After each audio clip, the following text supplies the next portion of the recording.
players on that team, anybody can beat anybody at any given time. And the ease that they did it was just amazing. She has been in contact with the FBI. It's the dream team.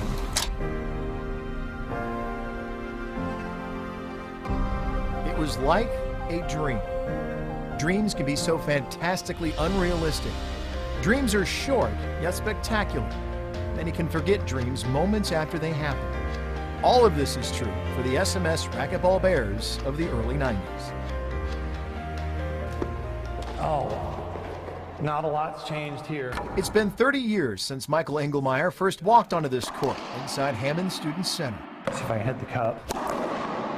The coach, George, seen me in here on this court, actually court 2, and he called me Legs and said, Legs, we're going to play 1 game to 15. And he said, if you win, you're on the team. What Michael did not tell Coach George Baker was that his father coached Marty Hogan, a racquetball icon of the 1980s.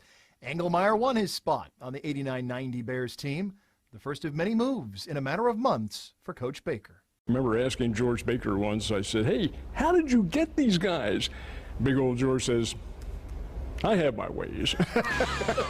Those ways reached all the way to Canada, landing one of the nation's top athletes. George said, in his way, Simone Roy will be attending Southwest Missouri State, and we're going, wait. He was going to make a record team, and he was really on the path of recruiting to have the best team in the nation. And at the end, he did. With Simone Roy and other recruits, the Bears had immediate success, sending some racquetball players to the Intercollegiate Nationals in 1990.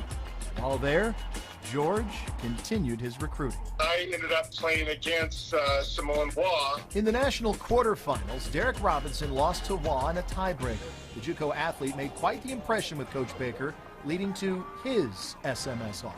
He felt that my game style, maybe a little bit of tenacity, and even though it lost, was always fighting till the end. The Bears roster was shaping up well, but George Baker knew he needed one more piece. I was sitting with another team member over at an apartment, and he had told me that Sweens is coming here. At the time, Tim Sweeney was the third-ranked amateur on the Pro Tour. This is a guy that you read about, and he's coming to play on the same team that you are. He had endorsements, confidence, and now a scholarship in Springfield. I'll work with you on getting the scholarship and whatever you need to succeed at SMS. I just want you to win a national championship for Springfield, Missouri, and Southwest Missouri State University. So George was very local. He was big into Springfield. For the 90-91 season, with Tim on board, George Baker's Bears were ready to take down the perennial national champions out of Memphis State. That's the mind of a winner coming in, and it just followed right on down the line. By the spring of 1991, Sweeney was leading a full roster of Bears to Phoenix for the National Intercollegiates. Their true talent was just the ease that they did everything. Their touch. I mean, they could hit it 1,000 miles an hour, or they could just dink it. SMS had 6 national champions sewn up, but needed lucky number 7 for the team title. And it all came down to Sweeney. I learned so much from him because I learned what it took to really get through that finish line. To cross that finish line, Sweeney had to beat Jimmy Floyd, who had a national championship and a national runner-up already on his resume. I was considered a power player. I like to think I don't have any weaknesses. I'll see what Derek and Simon says. He put a lot of pressure on you as a player when he was playing well and doing those things with the power and the flat ball that he hit. Very powerful, great serve, quick. He had it all. With a packed crowd watching, Sweeney serves up 6 aces in the first game, and in the second, when his serve wasn't working, his power takes over. SMS claims the national championship. You're setting the stage for the approach of world championships to follow. And the overall, with 36-42 points, Southwest Missouri State. From obscurity to an obsession, an SMS club sport is celebrated on campus. This is bizarre. I'm signing an autograph. But this buzz that happened on campus was such a fun ride. Let me introduce to you George Baker. You have to have the backing of the administration for anything along those lines. And when you do, when key individuals decide they're going to throw their support behind whatever it is, then in fact you can have certainly a very viable outfit. That was the case with racquetball. And SMS president Dr. Marshall Gordon was a huge fan of Coach Baker and his racquetball team. Most importantly, a huge fan of success. In those days, Marshall Gordon's mission and assignment was to finally step away from the regional university optics and to bring Missouri State on par with Mizzou, the University of Missouri, by whatever means he deemed necessary. In Gordon's tenure, the campus improvements were many, but Gordon wanted his school to be seen on a national stage as well. College wanted a national champion somewhere along the line, and even though this was not an NCAA-backed sport, it's a club sport, it still presented itself in championship fashion. SMS had a plan. Since the racquetball club was not governed by the NCAA's restrictions, the Bears could have amateurs who are on the pro tour and playing for money compete for SMS. They would give them scholarships out of the General Scholarship Fund. There are no grade point requirements for this scholarship under university policy. SMS Regent Bob Blakemore says the scholarship can recruit students that will be an asset to the university. In other words, recruiting some of the top amateurs in North America was totally legal. So right here where we sit is you would turn around playing, and there's Dr. Gordon smiling and watching. From bake sales to bankroll, the racquetball team was funded like an NCAA program, from travel to travel expenses, team physicians to a team psychologist. I think we're all right. It was up to Baker to make it all work. He made it fun, and man, I wish I had his negotiation skills now. He was a great negotiator, and I wish I had known everything that went on behind the scenes. George Baker had been coaching racquetball at SMS since 1981. He had an eye for talent, producing a handful of national champions before this run in the early 90s. He's a cross between Louis Gossett Jr. and the fact that he's a drill sergeant, an officer, and a gentleman. And he's kind of the Don King of the racquetball world. And he always operated in the best interest of this university. And more importantly, he always operated in the best interest of his players. Very even keel guy, really focused on the positives. You can only control what you can control. And soon, that life lesson would present itself to the Bears team. It just happened so quickly in front of us. In the fall of 1991, with the Bears looking for a repeat, they'd have to compete without their #1 player. My sophomore year, my dad passed away when I was in college. I took a semester off to stay home with my mom. And I said, it's my goal to come back second semester because that's when the NCAA championships were. With Sweeney's subtraction came a pair of additions for the Bears. John Ellis, one of the best pure athletes recruited by Coach George Baker, would join the team from Stockton, California, opting for racquetball over basketball or soccer. There were a couple other options, but you know, his personality was so magnetic and he was persistent. I knew they won the Nationals. I also knew how good Tim Sweeney was at that point, since it was a full ride to Southwest Missouri State University in Springfield. I had to take it. And rejoining the Bears for his sophomore season, Simone Waugh, after spending a year away with the Canadian national team. It's great to be part of a bigger family, and you're shooting for the title. Waugh was already a decorated juniors athlete in Canada, winning a gold medal at the 1988 World Championships when he stepped on campus at SMS. He's hitting the ball behind his back and making it work. Had such a pretty game. He had a beautiful game, finesse. He wasn't a part of the first national championship for the Bears, so Waugh wanted a collegiate championship of his own, even with a bunch of teammates who could not pronounce his name correctly. I have two first names in the U.S., Simon and Roy. It was fun, it was great. I don't mind, I like the guys. And 1992 would prove to be Simone's breakout year as a college athlete. It might not blow me off the court with his power, per se, but you give him a mistake and you give him a setup and you give him an opportunity in the rally, and he would just close that out. I never lost a challenge match. Now, I lost 2 tournaments, one to John Ellis in Kansas City and one to Simon Roy in-house. He beat me pretty good. He played well, was for no money.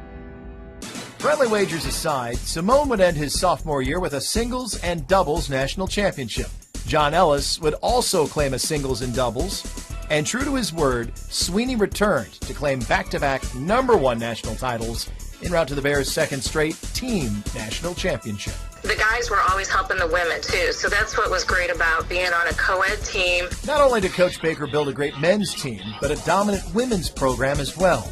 Something Jen Yakota witnessed and was impacted by firsthand by the time she was a senior in '92. Kept recruiting more and more folks from all across the country, and it was just unbelievable. I went from being a #1 player on the women's team all the way down to #3 my senior year. The women swept the Nationals for a second straight year in '92, but for Jen, the first title they gave George meant more than this repeat. I was so excited for him when we won in '91, my junior year, because he was starting to look frail then.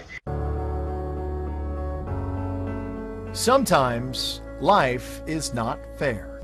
Yeah, George is, one of those things that I have a lot of emotion when I start to talk about, somebody that was so impactful in my life. At this time, head coach George Baker had to step away from the team he built as he crumbled fighting cancer in front of his players. He got extremely ill in an instant, and it was sad because it just happened so quickly in front of us. We kind of got the team together. I was kind of concerned about where George was in his health, and I distinctly remember we were in his apartment.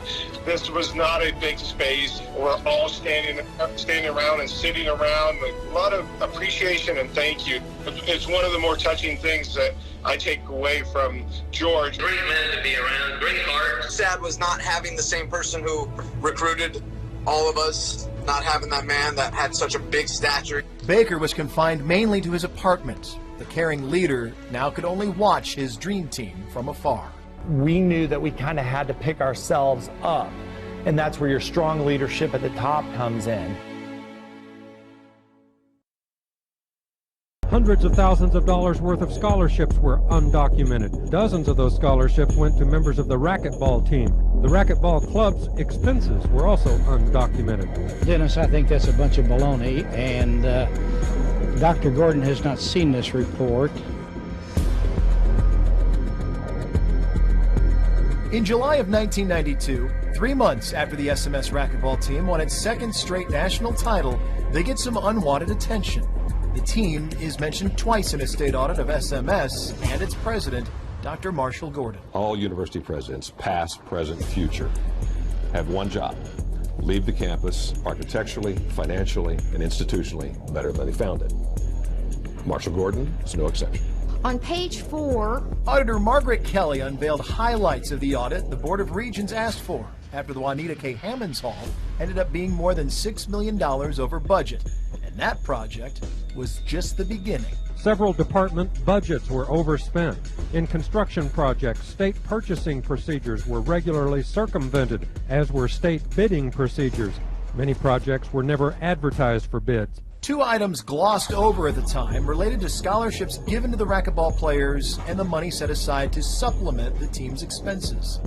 At first, we didn't know what was going on, because like I said, the players aren't involved. We're here to play racquetball. Nothing was underhanded. It's just how they wanted to direct certain dollars in different buckets. And they chose to do that, and it was philanthropic. We brought a national championship, and they gave us the value of an education. Then I think almost every one of our players graduated. That stayed in school, to be fair. The university would go on to honor the team's existing scholarships. As for their second part in the audit, it mentions $300,000 earmarked for the racquetball team to help offset team expenses, like tournaments, travel, uniforms, an assistant coach, a pair of team physicians, and a sports psychologist. Kelly confirmed that she has been in contact with the FBI. The Board of Regents, a lot of people were around these courts and coming up. There was a lot of questions, and you start hearing things. And did it distract from the team? Not really. But was it always an undercurrent of what in the world is going on here? Yes.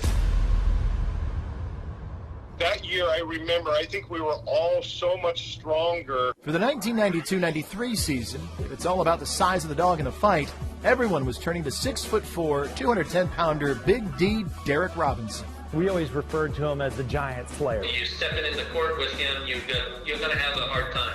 because he's going for every shot. And Big D finished off his junior year as a singles national champion, a doubles national champion, and a part of the three-time SMS Bears national championship team. Everybody was fighting all year long, and it's almost like when we got to the collegiates, we've been fighting for 6-7 months just to be on this team to go play. There was a lot of medals around my neck, you know, it made it happen. Helping keep the team focused, Jim Trammell, the former assistant coach who is wrapping up his first full year as head coach, taking over for George Baker, who had to step away for health reasons. Same style of person, same style of coaching. He really held it together because message-wise, I was committed, but you never know. I might have left. If we wouldn't have had somebody to help organize, you never know. It's the unknown. Tim Sweeney would win his third national championship that year, and sophomore Alan Engel would claim the third national title of his career with a singles championship. We felt pressure every time we walked onto the court, man, because you were playing for your college roommate or your college buddies for SMS. So there was all pressure to win. And heading into the next season, pressure to win for the core of the Dream Team, who had 1 year of school left. We wanted to win a fourth title. We knew a lot of people wouldn't be there the next year. We definitely wanted to do that for them.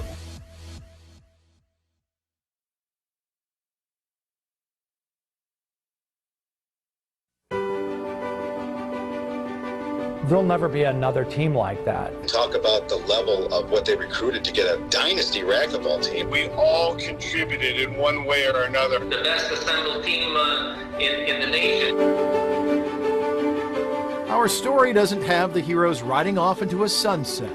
Following a fourth straight national title for both Tim Sweeney and the Bears, the racquetball world was gushing about SMS. But in Springfield, for whatever reason, the optics from the audit, Dr. Marshall Gordon out as president, or George Baker no longer there to promote his dream team, the Ozarks had no clue of the win. 4 straight titles. That was unheard of. Winning 4 championships for Southwest Missouri State. The only player to do so, I'm very happy to say. Yeah. We were the best team out of 72 different colleges, and we did it 4 times in a row, so that's domination to me. The SMS Racquetball Bears would not win another national championship after 1994. The road stops with the Dream Team's graduation. You've got no scholarships coming back into the program. Unfortunately, you have to have money to create something. It's just the way that it is. And these collegiate all-stars found a different world of racquetball waiting. It's not a great story that I went on to become the #1 player the following year. Tim Sweeney will play for the United States team. Simone Watt will play for Team Canada at the Pan American Games in Argentina, and the Pan Am Games coming up a little bit later on this month, Sports 6. The contracts weren't out there that were presented to me previously, and they blamed it on the level of the sport, and I was still considered one of the best players in the game at the time, probably top 5, and I kind of just left. Simone Waugh would win 10 national titles and 2 world titles for Team Canada. The summer of '98, where I didn't make the team, unfortunately, the national team after 11 consecutive years. I had a great run in racquetball from 9 years old until 29 years old. Alan Engel also walked away from the sport. I'm a charter fishing guide. I fish every day. I have since '96.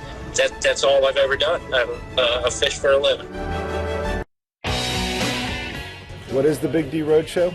It is about improving your racquetball game. I became marketable real quick, so people wanted to endorse me. Derek Robinson would go on to win 2 amateur national championships, an Olympic Festival gold medal, to go along with numerous other championships. He was a finalist for the U.S. Open and ranked as high as 5th in the world, spending 10 years on tour. I owe George and Southwest Missouri State, I know, Missouri State now, and all of that to it. His former Bears teammate John Ellis would tour with Robinson over the years. Now he's focused on youth racquetball programs. Incredibly important. Everyone knows that for every sport, for anything in life, really, having the next generation taking part. It was the same passion for Jen Yakota. After graduation, she took over as the Missouri Racquetball Association's president, taking over for her predecessor and head coach George Baker. I wanted to make sure that those kids were able to still play just from an organizational standpoint and have their memberships being processed at the national level. The trophies from 3 decades ago sit in a quiet corner of Hammond Student Center. Every day, people walk by without a glance. It's like wallpaper from the 90s. More nostalgic. I don't really wear it that much. I think my wife forbids me to wear it around. Michael Engelmeyer also left the sport behind and now owns a national commercial advertising company. When in school, he carried a video camera around and caught clips of this special team. Clips that 3 decades later are being used to help tell this story. Just start picking up footage in between as I'm taking a breather. Sometimes if I was winded, I would take a little bit longer of a breather. Southwest Missouri State eventually had its name changed to Missouri State, years after Dr. Marshall Gordon left. No criminal charges ever came down following the audit, and the FBI's case faded away. Ultimately, both George and Dr. Gordon got their wish to see SMS become Missouri State. I know somewhere they're smiling, and I wish they could see this. Just imagine, a university president comes up with an idea to grant scholarships to a coach of a racquetball club so he can recruit the best players in North America. If the school can win a national title, it could put them in a national spotlight, and ultimately that president could go on to change the school's name. This is something great. This is something that happened in Springfield. This is something that we will never see again.